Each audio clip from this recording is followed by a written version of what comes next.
happy to welcome Robert Hayward, who is a member of our second cohort of our Veterans Advanced Energy Fellowship.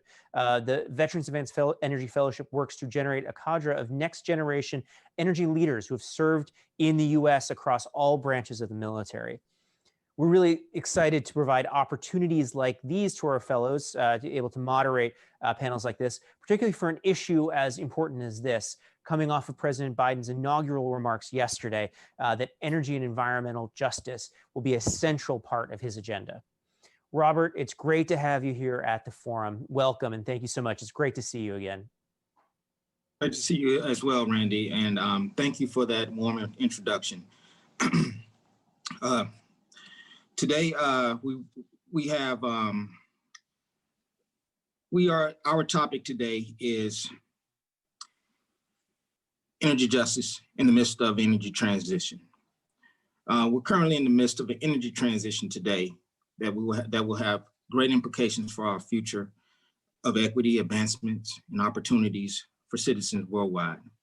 With the introduction of advancements in technology that directly affect quality of life, this panel will place its focus on the work of our frontline panelists who are ensuring vulnerable communities are represented and inclusive in this energy transition. I take pleasure in representing three frontline experts who are working in the most vulnerable communities, domestically and internationally. Three panelists for our conversation this morning represents three unique and important perspectives of energy justice and transition within vulnerable communities, which include an international and public and private perspective from India,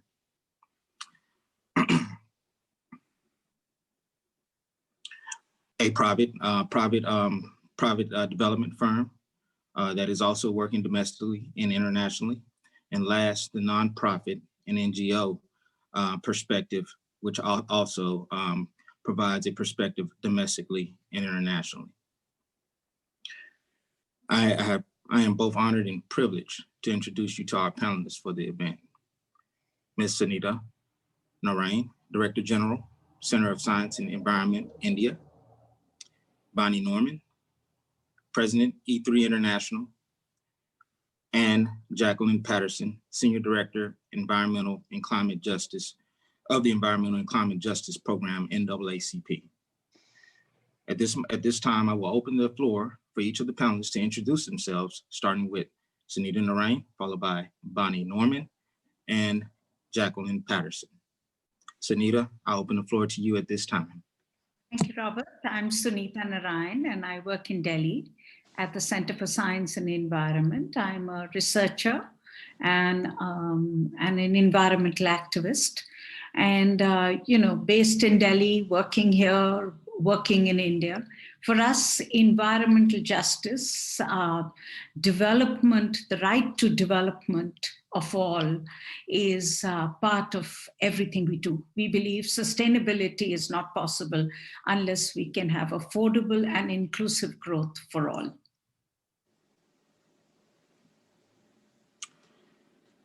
Ms. Bonnie Norman, the floor is yours. Hello, thank you. Thank you to the Atlantic Council for having me. And thank you, Robert. And I'm so happy to be here with these esteemed panelists. My company is E3 International, and we work globally. We're a sustainable energy project development and resilient infrastructure development firm. We do finance and advisory work. And we are really motivated to create a world where all can thrive. So our focus is on scaling up clean energy investment, but doing it in an inclusive way. And we work in regions that are typically developing or transition regions that have a number of issues, from air quality to vulnerable groups, as everywhere does. In addition to that, I wear a pro bono hat of being chair of the Montgomery County Green Bank, which is the nation's U.S. first county level green bank. And it's a blended finance organization that's supposed to scale up clean energy, but also do that in an equitable and inclusive way. And we have a low mod housing mandate along with the other sectors that we address. And Ms. Jackie Patterson, the floor is open to you. Thank you so Bonnie. much. Chair. Thank you to the Atlantic Council. Thank you to my co-panelists, and thank you to Robert, to yourself for facilitating. So my name is Jackie Patterson. I am the Senior Director of the Environmental and Climate Justice Program at the NAACP, which is a nationwide, oldest and largest civil rights organization. Has been in existence since 1909. We have 2,200 branches and chapters throughout the United States. And so our work is really the Environmental and Climate Justice Program is around advancing a civil rights frame around environmental issues and contributing to research, to policy and analysis, and most importantly, building the leadership and the influence and power of our branches and chapters so that they vision a world, we support their vision of a world that transitions us away from an extractive economy to one that actually uplifts the civil and human rights of all, and as well as in harmony with Earth rights. So looking forward to the conversation. Thank you. Thank you, Jackie. To the audience, on whichever platform you're streaming or viewing this panel, you can begin submitting your questions as we will begin taking to start the questionnaire session, starting with Ms. Sunita Narain. Sunita, as a leader in shaping policy and involving development health as it pertains to reducing air pollution and developing and implementing water solutions, what actions in development do you see needs to be taken to offer affordable and sustainable solutions to ensure inclusive and sustainable growth within these sectors, specifically in emerging markets and particularly as it involves vulnerable communities? Thank you, Robert. I think, for us, as I think for all three of us, it's not just for me, but for all of us, the issue of inclusive growth is critical to sustainable growth. And this is very much about the use of energy. If you look at our parts of the world, very large numbers of people today still use cooking. They use very dirty biomass fuel. Mm-hmm. And this impacts the lives of poor women. It's a wicked problem because women's health is always seen as the last priority. Yes. And that's really the big energy crisis that still confronts large parts of the world. And this at a time when the world really needs to reduce its energy footprint. You need very large numbers of people to actually make a transition out of dirty fuel into clean fuel. And that's really the biggest crisis that confronts us today. I mean, please recognize that today climate change is a reality in our part of the world. It's hitting very poor people, and it's completely immoral because the poor in the world have not contributed to the stock of greenhouse gas emissions, which is in the atmosphere today. I mean, a country like the United States with a very small population has a disproportionate share of the greenhouse gas emissions. And it's having major impacts on the lives of very poor in the world. Extreme rain events, extreme weather events are jeopardizing the lives of very poor. So the climate justice agenda is both about how you could reduce emissions domestically in each sector, but also how you can share growth amongst communities and amongst people and amongst countries. So the right to development is as much a part of this agenda as is the issue of combating climate change. Yes. And this is really where the core of your question comes in. So what do we do? And if you look at a city like Delhi, we have very large numbers of people who today still use a bus, a bicycle, or walk because they're too poor to even take a car. And yet a minuscule number of people who take a car today pollute our airshed and lead to huge amount of congestion on our roads. Now we have the opportunity to think differently of saying, why do we first need to get into a car and then get out of it and get onto a bicycle? We can actually think of doing a mobility transformation so that you can move people and not cars. And that's really where the big challenge is for very large parts, including my city and the city of Washington or many other cities of the world, where very small numbers of people, a minuscule number of people in the world, have disproportionate impacts and adverse impacts on the environment. And fixing that is really part of the challenge that we face for the future. That's what we mean by climate justice, by development justice. Yes.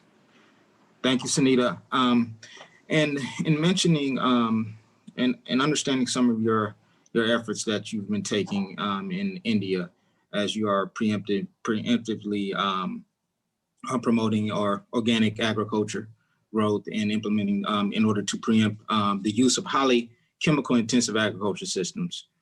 This is prevalent in the southern world. And the regions just don't have the risk mitigation aspects to prevent the toxic fallout of environment and human health, respectively. And understanding the benefits of organic food and its impact on health and climate. How do you go about the engagement aspect of these communities? How do you go about engaging these communities in these regions? Your outreach, community approach, the partnership aspect of it. Can you please expound on that, ma'am? No, I think, Robert, we are a research organization, a policy research organization. So our job is really to put out, speak truth to power and talk about what's happening on the ground and help people to understand the paths ahead. So we have some extraordinary groups working with the grassroots community level groups to actually help them, to work with them, to build that partnership. But, for us, and you very rightly said, the big issue today is really the very dystopian relationship that human beings have with nature. And if we look at the COVID crisis today, something that has brought such an extraordinary scale of disruption in our world, we know that the crisis is very much to do with the way we grow our food and the way we eat our food. And we have seen viruses move between species, and that's very much to do with the very chemicalized, industrialized agriculture. And if I may just disagree with you on that point, that it's not about poor countries. Actually, countries like the United States have one of the worst track records when it comes to doing agriculture in a completely wrong way. So I don't think here we can sort of, we're all in it together. And we all need to fix it. And the trouble in our parts of the world has become that, the very idea of organic has become such an elitist idea. And that's what we are fighting, because the poor in our world are disproportionately then hit because they're eating the bad food. And they are the ones who are most then vulnerable to bad health. And, and the rich are today talking about, oh, we eat organic because it's more expensive. But organic food, nature-friendly food has to be available to large numbers of people. And in fact, the poor of my country grow that food, high-value food at very low inputs. But that form of agriculture is discounted because their labor is discounted. So we need to rethink this in terms of the way we plan and grow our food and what we value. But let's be very clear in this, the US is not our role model. Yes, ma'am. Well taken. You had mentioned earlier, Sunita, sorry about that. I'll let you finish your coffee. Please go ahead. Please go ahead. Oh, you mentioned earlier women being the most vulnerable communities in regards to this transition that we are potential, or that we will be experiencing and currently experiencing. I've noticed that you've held a series of town hall meetings discussing cooking methods. What further steps do you identify that needs to be taken in order to further grow and facilitate this effort forward to make it more mainstream? So the big issue with, lack of energy is poverty. Yes. And core of it, you need to fix that. I mean, the government of India has a very good program to actually, and a very well, communicated program, powerful program, which says we're going to take the subsidy from the rich and give it to the poor woman. Very powerful, because you're actually talking about how the rich must not use subsidized fuel, and that subsidy must go into the hands of the very poor. And it is the women who are most vulnerable, and they should get it. So the government of India's program is a very powerfully driven program. But the problem with it is the fact that poor are too poor to buy monetized fuel. I mean, as I spoke about this earlier, I mean, the fact is air pollution in our cities is caused by the people who drive their cars. But the fact is that the poor today do not even have the money to take a bus. They walk or they cycle. They don't do it because they're poor, they're rich and they want to cycle because, it's hip to cycle. They do it because they have no other option. And it's the same thing when it comes to energy usage, that, poor women continue to use biomass because it is too expensive for them to even get that subsidized LPG cylinder. So I think the world has to do a lot more. We have to talk much more about the energy transition that is built for the very poor in the world. And that energy transition must enable the poor woman to move to cooking fuel, which is clean. And that can happen through incentivizing mini grids at the village level, so that you could actually have cheaper, decentralized energy reaching homes. It could basically also mean that you could have other forms of energy usage, whether it's biomass, whether it is others, which gets into the homes of poor women and is at a rate which is affordable to them. And I think it's really about the affordability of energy, which is critical, because we have to recognize, and this is not just about India, it's about vast parts of Africa. It's about where the poor live, that the access to clean energy is about as dehumanizing as anything can be, and it is unacceptable. Very, very good. Sunita, thank you for your comments, and thank you for answering our questions. We're going to be moving to Ms. Bonnie Norman of E3. Bonnie, for your first question, ensuring environmental justice for all.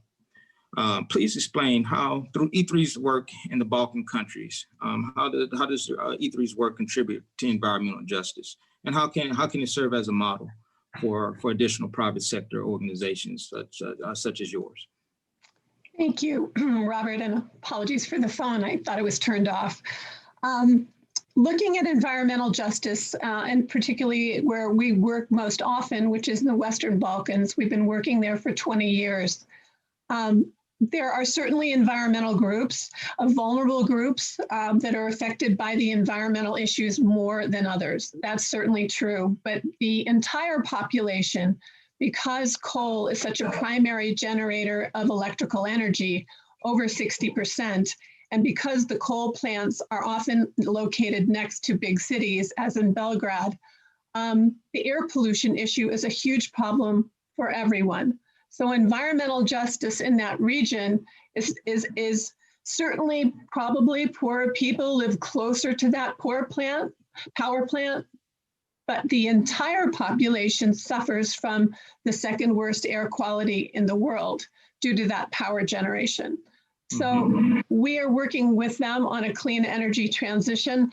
We've, over the last 10 years, implemented hundreds of energy efficiency and renewable energy projects. But most recently, we have focused on a sustainable land, livelihoods, and energy initiative to support the transition away from coal while focusing on employment. Because miners and jobs, it's a very central component of that economy. And so what we have identified is there's 1.6 million hectares of land abandoned in Serbia. And similarly in other Balkan countries, but I'll focus just on Serbia for a minute. And that abandoned, degraded land can be used to cultivate bioenergy crops in a sustainable way with sustainable methods. And in fact, in very short time, those crops are not annual, they're perennial crops, so they can be harvested many times over. And that biomass, instead of taking the wood out of the forest and destroying the forest, which they're at a sort of a tipping point right now, that can be co-fired with the coal as a short-term bridge solution as we bring more and more people on board with the pure clean energy solutions. So without any capital investment, that plant can be co-fired and there's an immediate reduction in air quality. So from that perspective, there's an immediate improvement in air quality, a reduction in the emissions and the particulates. Yes. So from that perspective, we're working on an environmental justice in kind of a unique way. We have also recently completed with USAID a project on energy efficiency in hospitals, bringing hot water, consistent hot water, so that they can more effectively address the COVID crisis. And we know that hits the most vulnerable populations the hardest. So there are a number of tools that we use, a number of ways. Those are a couple of examples. Okay, we have one of our questions from the audience for you. How might the Biden administration move on addressing environmental and energy justice issues at home or abroad? How might we speculate this? Well, that's a great question. And one, I think I'll pivot to my chair of the Montgomery County Green Bank hat.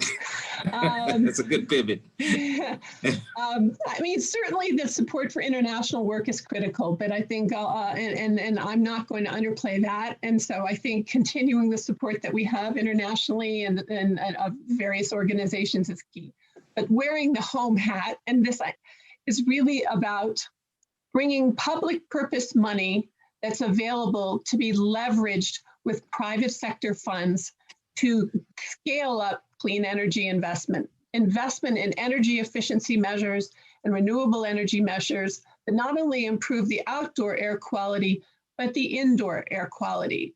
Because, for example, if you look at Montgomery County, 60% of the COVID cases, 63%, are in 4 zip codes. Those 4 zip codes are the most vulnerable populations in the county. They live in the densest housing. They have the lowest incomes. And so not only making the public purpose money available, but having a mandate around where that goes so that we can draw in the private capital and de-risk it and make it more affordable, more accessible, but also target especially toward these areas of need, creating equity benefits and health benefits. So to that, there has been a national climate bank on the table. Now it's called the Clean Energy Accelerator, but a mechanism to take some public funds, disperse them through the states down to the county level to help scale up this healthier world for all of us.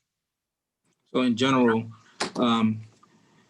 when we're looking at financing these projects, the most efficient and risk-averse manner in moving forward would be in the form of a public-private partnership type of financial operating model. Is that, would you agree on that? I think a public-private partnership mechanism is certainly very, very helpful. And you can look at, I guess you can sort of intellectually look at a green bank as a public-private partnership.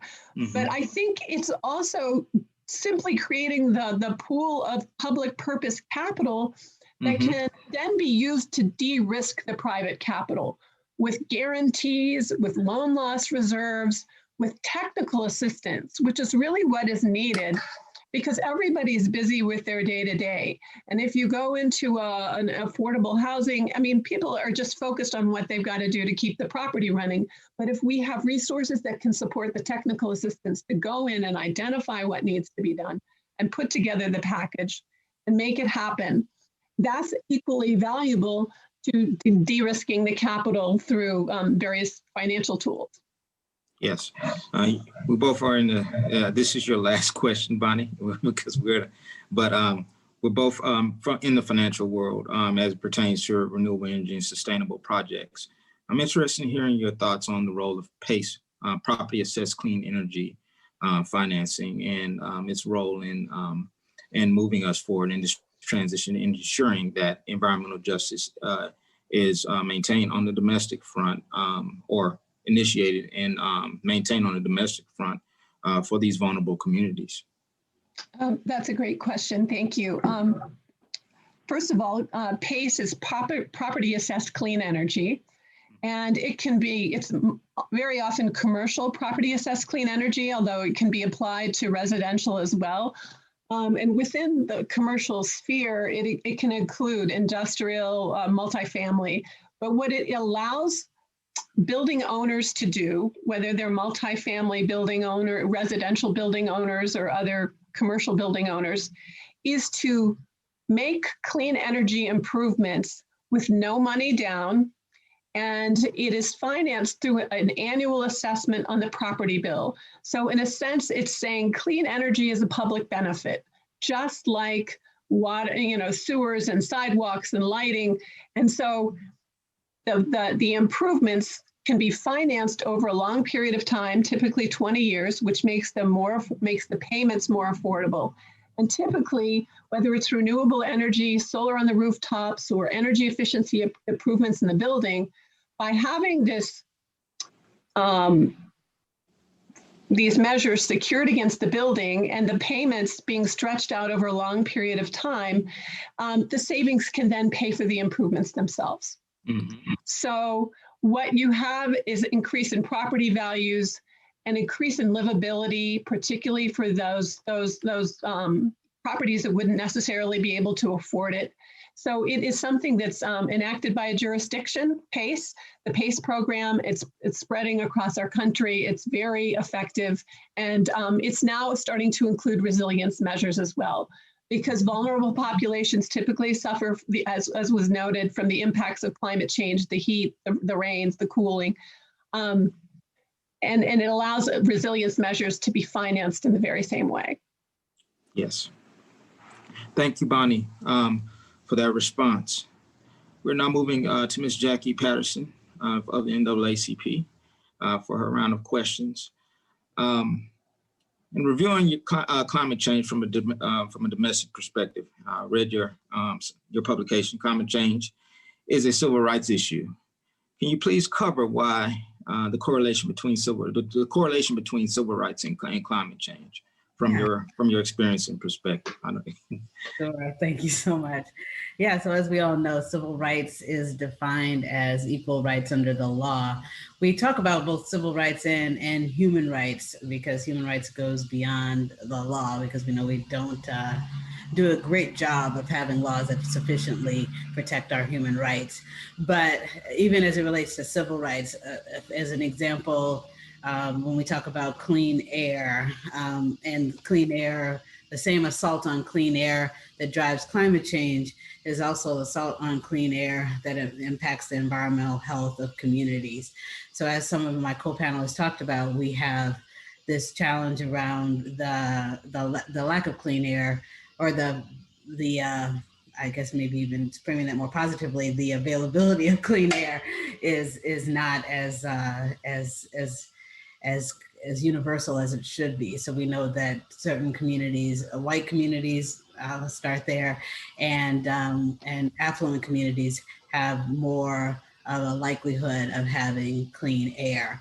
And we also know that when we talk about even race and income, that race is actually the #1 indicator of placement of toxic facilities in communities. We know that an African-American family, from the work of Dr. Robert Bullard, we found that an African-American family making $50,000 a year is more likely to live next to a toxic facility than a white American family making $10,000 a year. So even above economics, that race is the key indicator. And we also know that as a result, we have the various respiratory illnesses, cardiovascular illnesses, GI illnesses, the cancer and so forth, cancer clusters that exist in these communities. African American child is 3 to 5 times more likely to enter the hospital from an asthma attack than a white American child an African-American child is two to three times more likely to die of asthma than a white American child. So, and these are directly tied to the environment of the communities. And again, taking out even income, that race is the #1 indicator there. So for us, it's very much a civil rights issue in terms of access to clean air. We also find similar in terms of access to clean water, access to even the challenge of contaminated soil. We just worked in a community in East Chicago, Indiana, where the soil had 30 times the allowable limits of everything from lead to arsenic, and kids were playing in that soil, Black kids to a large extent. And so this is where we see that kind of the driver's side of the climate change continuum disproportionately harming communities. And then when we look at the impacts because of historical, whether it's historical redlining and where people live and so forth, to modern day tie between politics, political influence, and where infrastructure is actually built up. We see where families, low income and communities of color are more likely to be negatively impacted by disasters resulting from climate change. Definitely by, as my co-panelist said, shifts in agricultural yields that's resulting from climate change. So when we have communities that are already more likely to be in food deserts with less access to food from historical redlining and so forth, then when we have shifts in agricultural yields, that comes on top of an already detrimental situation. And so when we talk about disasters, we know that places like Plaquemines Parish in Louisiana, Very familiar. yes, in the aftermath of Hurricane Matthew, they asked the senator there, Mary Landrieu, why it was that the levees in Plaquemines Parish hadn't been built up since Hurricane Katrina. And she said that she asked the Army Corps of Engineers the same question, and they said that we use a formula to decide which levees we're going to fortify first. And the formula was based on what the economic impact would be if that levee was overtaken. So right away, I don't know if everyone is familiar with the book, Weapons of Math Destruction. We see these formulas in our society that base so many resources on income that, I'm sorry, on property values that ends up to a detriment of our communities. So those are just a handful of examples, of which there are way too many. Thank you for that. And we have another question from the audience for you, Jackie. Sure. How do we ensure that communities of color are able to access the benefits of clean energy? I'm thinking smart meters, electric vehicles, and infrastructure, home solar, and batteries. Thank you. Very good question. So we have a couple of initiatives because we also asked that same question and we decided to make an answer for it. And so we developed our solar equity initiative, as well as our transit equity initiative that starts to get at some of these challenges. In our overall campaign is the Power to the People campaign. And so we have everything from our Black labor initiative on just transition that recognizes that the folks who are African American, who are on the front lines of fossil fuel energy, the industry, they are being impacted by the way we produce energy now in a negative sense, in terms of our communities being more likely to be exposed to the polluting processes in the fossil fuel industry. But then they're also the most likely to be impacted by this transition to a new energy economy. So with the Black Labor Initiative on Just Transition, we're making sure that they're in the driver's seat in terms of determining what kind of policies we need to put in place in the context of this transition. So, and I think that leadership and inclusion, as my co-panelist said, is critical to making sure that we're benefiting from and accessing the clean energy economy. So they're in the front lines of making sure that the training is available. They're in the front lines of making sure that it's not just training to have somebody else's job, but that there's also opportunities for small business development or large business development in the new energy economy for those transitioning workers. They're also at the front lines of making sure that pensions and healthcare for displaced workers or transitioning workers is a part of the packages that we talk about as we transition to the clean energy economy. For us also, we're doing work on, as I talked about, the solar equity initiative. So we're partnering with groups like Sunrun, Solstice, Posigen, Vote Solar, Grid Alternatives to do installations for solar in low-income communities that might not be able to access the financing for solar. So doing free installations in those communities, both household, community centers, churches, and so forth. But then also for the communities that do have the financial ability, we're making sure that the terms of those financing agreements are fair, that we are doing education so people understand what those terms are. So understanding things like PACE, we have an energy justice certification program where we actually help people to understand these financing mechanisms and how they access them on an individual level and even in a business level and on a macro level at the community level. So that's a critical piece as well. And also just finally wrapping up on the EV piece, we are part of a group called EV Noir that is really looking at bridging the gap in terms of Black communities and electric vehicles. We also are working with communities, municipalities on doing EV ordinances and engaging our communities around understanding the importance of not only vehicle electrification, but building electrification and helping them to advance ordinances towards that, so that everything from bus fleets to truck fleets are actually required to move away from the combustible engine and move towards electric. But then there's also the financing available to do so. And then also working with communities to make sure that the EV infrastructure is there for communities, and then also making sure that the state level, we pass state level policies so that subsidies are available for people who do want to make the transition to EVs, which can be economically inaccessible even for those of us who might want to move into that space. Into that realm.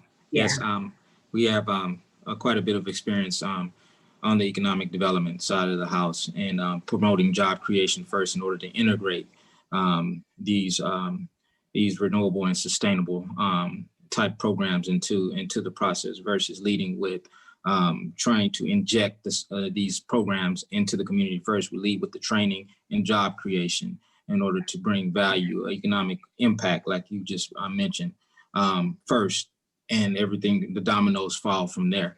Yeah. Bonnie, based on Jackie's input, how can the Green Bank help? And then I have a question for Sunita after you answer, Bonnie. How could the Green Bank help in this process that Jackie just expounded upon? I think, green banks are policy tools. And so she's highlighted a number of policy tools, and the Green Bank is one, but its mission is to make financing affordable and accessible to those who need it most. And so, basically, that's what it can do. It can really activate, especially when technical assistance is provided, because money alone doesn't solve the problem.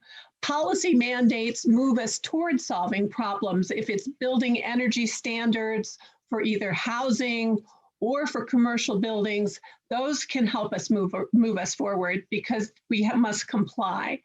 But it's a network of effect. And I think green banks have to focus on multiple sectors. They can't just, focus on the easiest sector. And so that's why technical assistance is important, to get that pipeline of projects going, to help people understand what they can accomplish and what the benefits are and how it affects their health and well-being.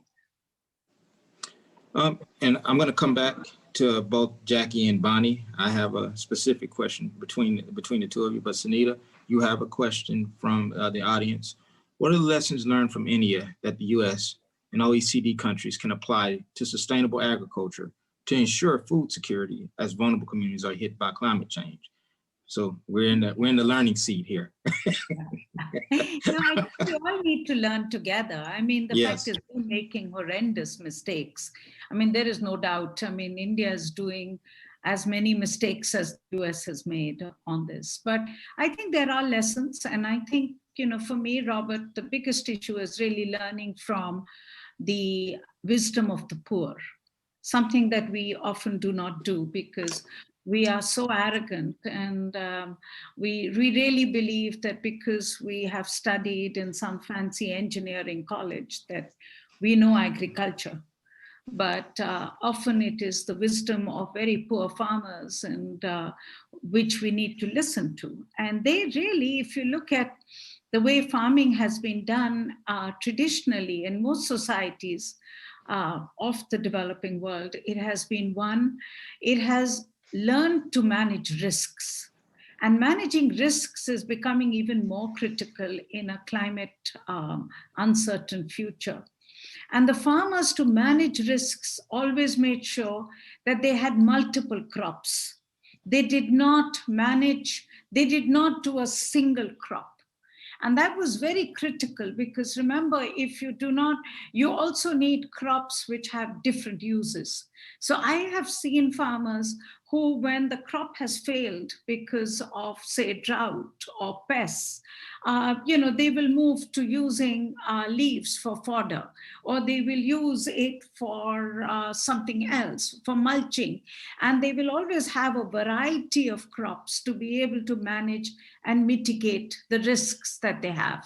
Mm-hmm. And I think that has been lost. That wisdom has been lost, because we are now moving towards, we want single crops and we want intense farming. The mm-hmm. other big lesson from farming has been that it has been a low input, high value farming, which means that you are looking at how you can, how you can make sure that you nourish the soil, you use the water resources, you use your agro-silvopastoral system, which is that you keep your cattle so that the dung of the cattle goes back onto the lands. And mm-hmm. you essentially create a relationship of the land and the water and the crops. But you do this in a way that you have low input, but high value. Now mm-hmm. we do the reverse. We actually have a very high input agriculture today, mm-hmm. lots of chemicals, lots of water, lots of fertilizers into the land. Mm-hmm. And then we want a low value crop out of it. And to get that low value crop, we then have huge amount of government subsidy systems so that we can, make the food cheap, or we could have very large scaled up corporations who grow our food, because scale makes the cost of the food cheap. So mm-hmm. we are getting low value crops. And unfortunately, those crops are also low value in terms of nutritive value. And that's mm-hmm. the third lesson. I'm sorry, it's a little long, my answer, but that's the third lesson. The third biggest lesson has been that you invest in crops that are not just good for commercial purposes, but that they are good for nutrition. And that's really where we in India have lost this enormous biodiversity of crops that was so good for us. For instance, most Indians would eat millets, mm-hmm. not wheat, because millets are both water prudent, but they're also good for our health. So I think those are what we need. That wisdom in agriculture is something India needs to learn. And the rest of the world needs to learn as well mm-hmm. with us. Thank you very much for that, Sunita. It wasn't long. You captivated us. I have a question. I have two questions for Bonnie and Jackie in moving forward. This is an aspect that is close to me. The integration of community development entities, community development financial institutes, and new markets tax credits in severely highly distressed areas.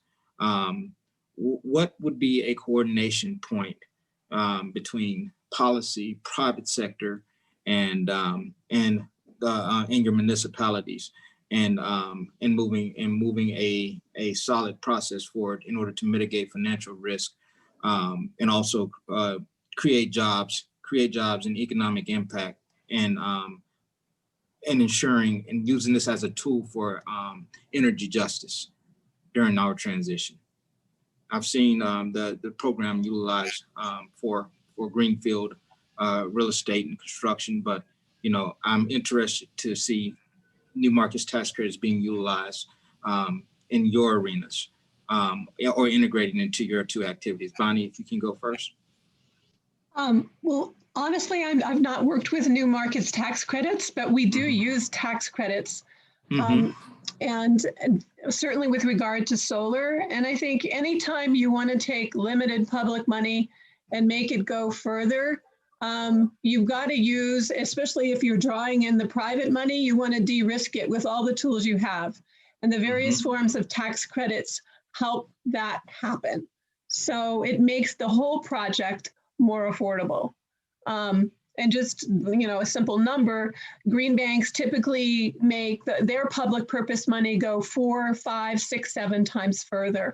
And when you look at individual transactions, and I'll turn it to Jackie because she may have more depth on the specific question that you have, it's just important to incorporate those kinds of incentives to make the entire financing package work and be more accessible and make the deal pay off. Make the deal make sense. Yeah. Thank you very much, Bonnie. And Jackie, I know you have quite a bit for me. Perhaps.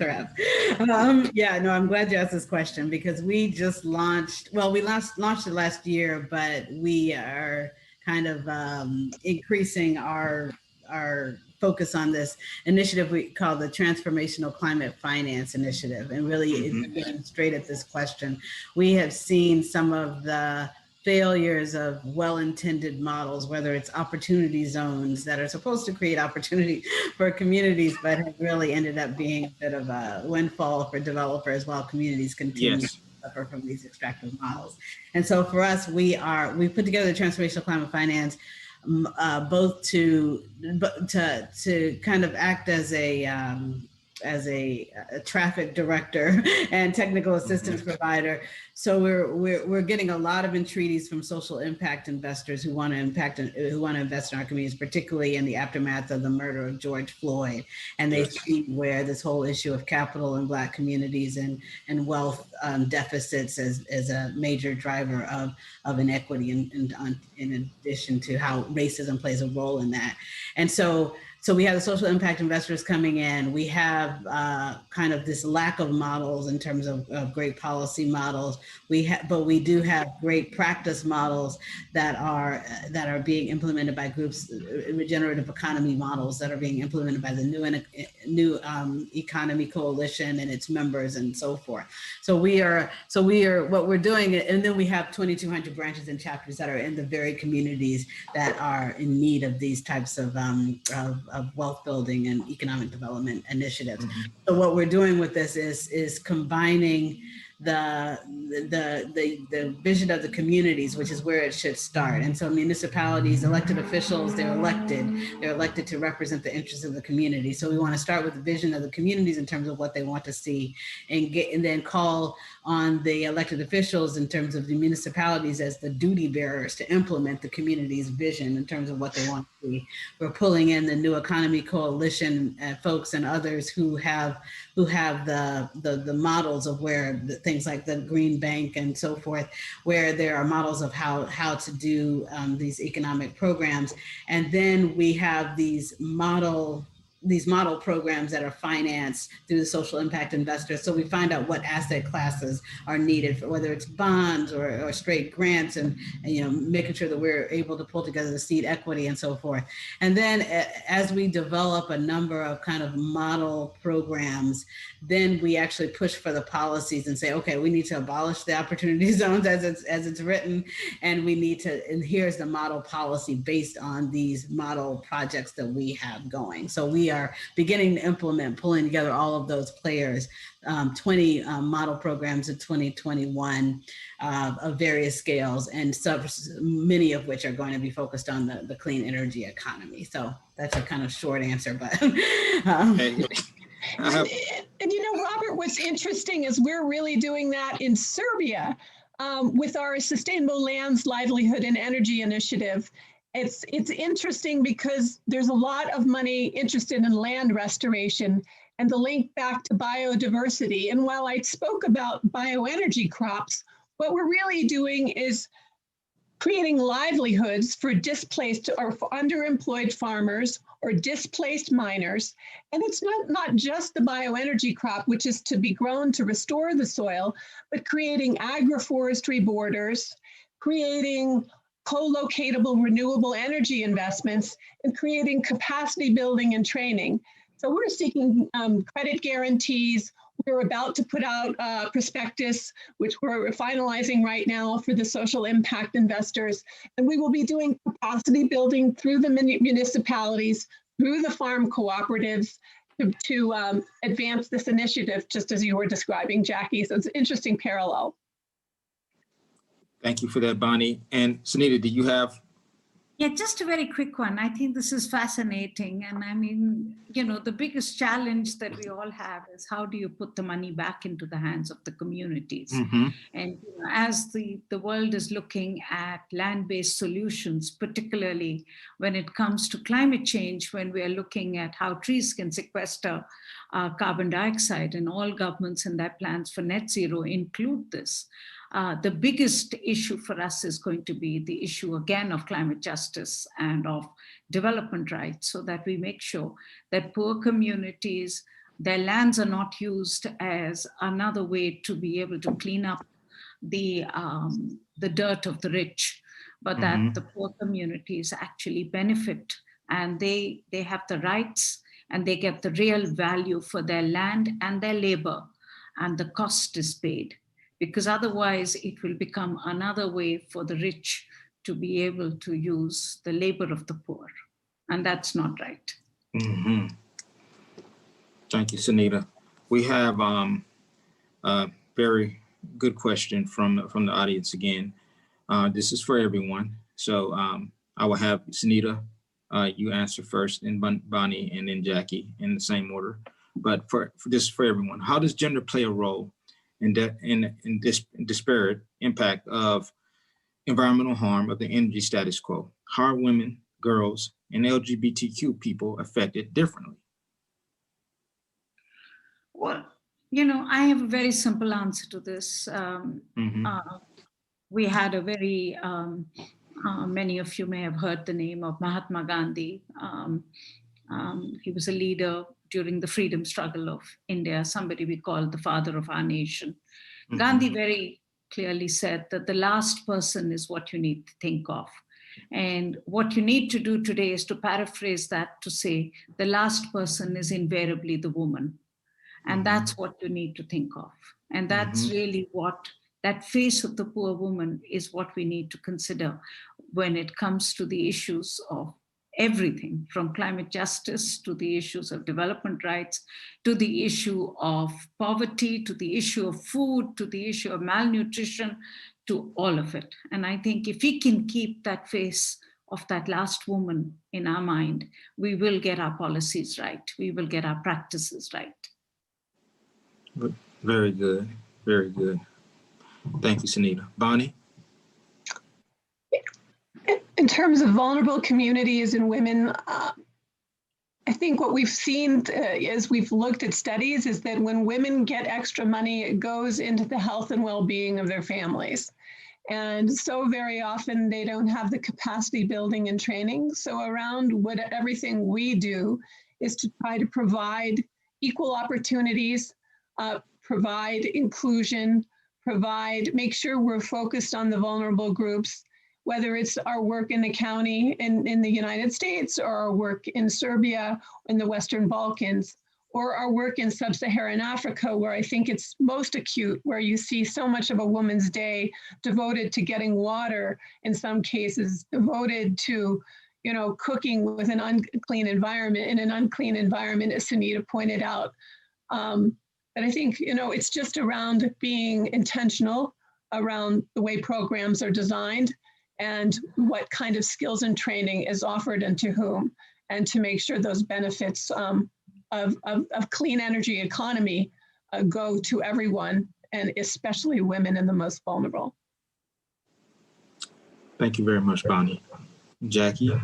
Sure, thank you. Yeah, there are so many ways that we see disproportionate impact of climate change and energy injustice on women, whether it is the endocrine disruptors that are part of the emissions that come out of the smokestacks of these polluting facilities and the ways that it impacts birth outcomes, whether it's the fact that urban heat islands and extreme heat has been tied to some of the high maternal mortality rates that we've seen in African American communities, or it is the fact that African American female-headed household has on average more likely to be food insecure, more likely to be housing insecure, and so forth. And at the same time, we know the political power of women, of Black women, and also I'll also say too is the disproportionate impact of violence against women in the context of disaster, as well as violence against in the context of the pipelines and so forth, and the missing and murdered Indigenous women. But we also know that when women are moving, whether it's women are moving power, and we've seen that. To quote Mahatma Gandhi, there's a quote where he says, first they ignore you, then they laugh at you, then they fight you, then you win. And so, and that's exactly what we saw in Georgia. That's what we saw in Alabama, because of women's leadership that has really restored our pathway to democracy. So, thank you. Thank you very much, Jackie. And we're at the 2-minute mark, and I'm gonna give some closing statements. I'll allow you guys to make a closing statement as well. What I see here is what I'm taking away from your comments in this discussion is that we have to think of the least of those when we're developing policy. In addition to that, it's not going to be a single entity that can move this forward. There has to be a consortium of various entities from the nonprofit realm, from the actual community, and also from the private sector as well, working together in lockstep in order to accomplish a singular goal of ensuring that this next technology and energy transition, a group is not left behind, which will exacerbate their current problems. What I want to go into now is the panel's closing statements. We have about 2 minutes left. I'll start off with Sunita, Bonnie, and Jackie. Thank you, Robert, and thank you very much for this panel. Just very quickly, I think what we've all heard and said today is really, the crisis of the future and the challenge of the future. I mean, what COVID has taught us is that the world is interdependent. But what COVID has also exacerbated is the fact that there is, huge issues of inequity in the world. But it has also taught us that without fixing those, we can't become secure in our world. We cannot deal with the virus. And it's the same with climate change. So I think that's really what we need to take to the future.